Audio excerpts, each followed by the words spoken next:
giant would soon be their most popular export. The world traveler developed sophisticated tastes for fine wine and food. His appetite for all life had to offer exhausted even the most dauntless of his traveling companions. Like we say in French, he was a bon vivant. When you have dinner with Andre, that was not a half an hour deal. No, and that was a 5-course meal. The legend that travels Andre around, the food, the drink, he could do this, he could do that.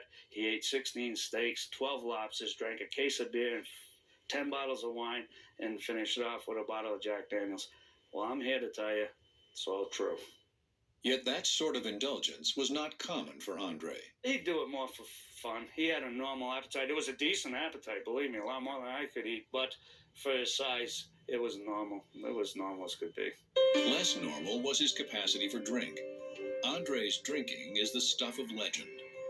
Most of the stories, the times he drank over 100 beers at a sitting, the occasions on which he imbibed multiple bottles of blended whiskey before dinner, several bottles of wine with dinner, and then cognac for dessert, are hard to substantiate because his drinking partners were seldom conscious at the finish.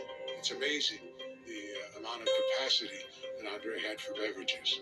He was a fine connoisseur of wine, but when the good wine wasn't available, Andre would drink any wine. Or beer. Andre with a beer can in his hand, you didn't know what he was drinking because you couldn't see it. It would be like you holding a thimble. I took his ring and I had a silver dollar, and I passed the silver dollar right through the ring. That's how big his fingers were.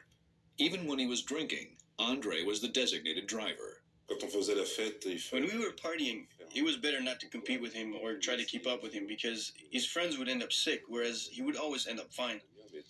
So when we would go out, he was always the one taking us home. He was like our chauffeur. He was a lonely man, like